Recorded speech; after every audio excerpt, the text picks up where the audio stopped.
Bonjour à toutes et à tous et bienvenue dans cette édition spéciale Salon de l'Agriculture. Nos journalistes depuis Paris avec les éleveurs, producteurs et cultivateurs de la région. Alexis Tessier et Vincent en Vieillard pour cette édition spéciale et pour bien démarrer, quoi de mieux que l'un des symboles de notre gastronomie dans les Hauts-de-France, le maroilles. Vincent, c'est parti pour la découverte du terroir régional. Eh bien on continue, vous l'avez dit Adrien, de faire le tour justement de ces producteurs de la région qui exposent ici fièrement au Salon de l'Agriculture à Paris. Et évidemment donc l'un des emblèmes de la production agricole ici, c'est le maroilles. On est devant le syndicat du maroilles avec Claude Leduc. Le syndicat du maroilles, concrètement, qu'est-ce que c'est? Alors le syndicat, c'est le regroupement de tous les fabricants de maroilles, qu'ils soient manufacturiers ou qu'ils soient producteurs fermiers. Donc évidemment le maroilles, c'est une appellation qui est contrôlée. Une appellation d'origine protégée.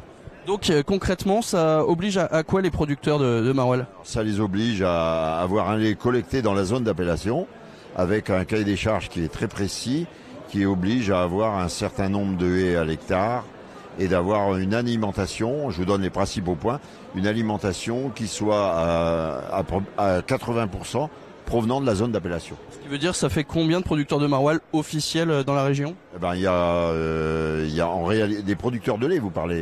De lait, mais il faut bien le fabriquer le maroilles. Après 120 producteurs de lait qui fournissent de lait pour faire fabriquer le maroilles. Et pour les producteurs, vous avez 3 manufacturiers qui fabriquent le maroilles, qui représentent en gros 95% de la fabrication du maroilles. Le reste étant produit par des productions fermières. Alors vous qui êtes un expert de ce fromage, à quoi on reconnaît un bon maroilles au-delà évidemment de son appellation? On connaît premièrement à son aspect extérieur, à la couleur de sa pâte, et puis après au niveau gustatif. Un goût qui est assez incomparable, un fromage très fort. Le maroilles a un caractère quand même assez particulier, c'est un fromage qui est comme les gens du Nord, qui est assez fort et qui est très typé. Quel accueil vous recevez des gens qui viennent vous voir justement parce qu'il est devenu un peu célèbre avec entre autres le film Bienvenue chez les Ch'tis, et on vous en parle encore? C'est vrai, on nous en parle encore et maintenant le maroilles est quand même connu partout en France, grâce aussi au film. Et on a aussi le plaisir de voir sur le salon, les gens du Nord qui viennent sur ce salon apprécient de voir leur fromage sur le salon de l'agriculture. Ils repartent avec? Ah, ils ne repartent pas forcément avec, mais ils savent qu'ils peuvent le trouver dans leur région. Ça se trouve assez facilement. Merci beaucoup Claude Leduc du syndicat du maroilles. Alors évidemment, on continue de faire le tour. On voit donc les bêtises de Cambrai qui sont juste là. On a aussi des brasseries, puisque vous savez, c'est une des régions où les brasseries sont le plus présentes. On a aussi, parce que le salon de l'agriculture, on se doute évidemment, on va voir les vaches, on va voir les moutons, mais il y a aussi pas mal de poissons, surtout dans la région. Hop. On fait le tour, on vous présente ce que vous connaissez peut-être sûrement, les voilà, les fameuses salicornes qui se font avec du vinaigre. Racontez-nous tout, dites-nous comment on prépare ces fameuses salicornes. Déjà, elles viennent de où concrètement? La baie de Somme. D'accord. C'est vous qui les avez pêchées? Non, honnêtement non. Ma collègue, et elle les ramasse. Moi je suis pêcheur à pied, mais je fais les coques et les vers. Et elle a fait les végétaux marins. Alors racontez-nous un petit peu ces salicornes qui nous viennent de la baie de Canche. C'est vous qui les mettez vous-même dans le vinaigre? Il y a combien de temps de macération? Alors là, ça fait partie d'une conserverie, c'est la conserverie Saint-Christophe qui les a mis en bocaux. Parce qu'à cette saison-là, les salicornes, on ne peut plus en cueillir. La saison démarre première semaine de juin jusqu'aux environs du 10 septembre. Sachant que c'est une plante évolutive, on essaye toujours de couper entre 5 et 7 cm. De façon à ce qu'il n'y ait pas le fil dedans, qu'elle ne soit pas dure et qu'elle soit comestible aussi bien crue que cuite. Et puis après, on peut la mettre en conserve aussi. C'est conservé là dans du vinaigre et stérilisé pour pouvoir en avoir quotidiennement à l'année. Mais moi, je vous la conseille fraîche, c'est quand même meilleur. C'est forcément meilleur. Alors, est-ce qu'on en trouve que dans la baie de Canche, ou vous avez d'autres coins un peu secrets que vous voulez dévoiler? Oh non, c'est pas secret particulièrement.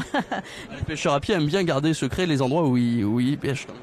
Oh, avec les médias, maintenant, c'est plus très secret. Il faut être raisonnable. Non, il y en a beaucoup en baie de Somme parce que, justement, on s'est concentré en association depuis 2000 de façon à pouvoir... on a une concession de 300 hectares, ce qui nous permet de faire des labours de surface pour éradiquer ou du moins limiter la prolifération de spartine. Parce que c'est la spartine qui étouffe tout.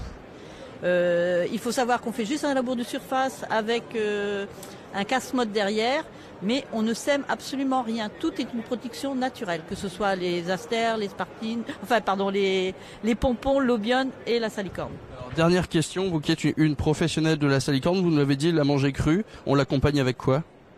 En salade, vous la mettez en salade de pommes de terre, ça accompagne aussi bien du poisson que de la viande, qu'elle soit rouge ou blanche, et vous verrez, c'est un mets délicieux. Merci beaucoup. Voilà, on a fait donc le point sur la salicorne.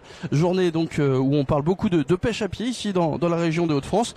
Mais je vous rassure, on parlera encore de beaucoup d'autres choses. Il y a beaucoup de stands des Hauts-de-France présents ici sur ce salon de l'agriculture 2018.